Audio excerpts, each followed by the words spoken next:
कहते कि विदेश गस्तर जी सिंगापुर जी अनेक पूर्व मुंबई और दिल्ली रे इन्वेस्टर मान भेटी पारादीप समेत ओडिशा रे बहुत इन्वेस्टमेंट हम बोली से आशा रखिंट और खूब शीघ्र आसो बोली देखो प्रथम तो मुझे जदि मानवर मुख्यमंत्री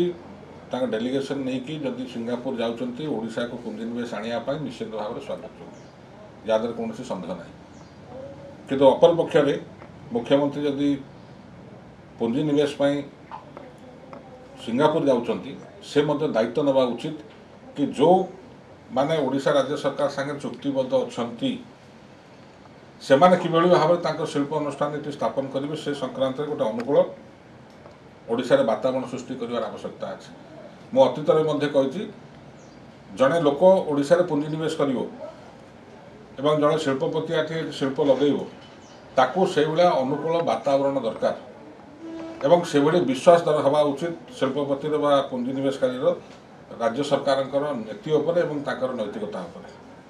एवं माननीय मुख्यमंत्री को मुझे जरिए यह अनुरोध करी प्रथम आगे से वातावरण को ठीक करूँ से वातावरण ठीक न होता हेतु आज ओडिशारू बड़ शिल्प अनुष्ठान जोटा विगत सरकार रे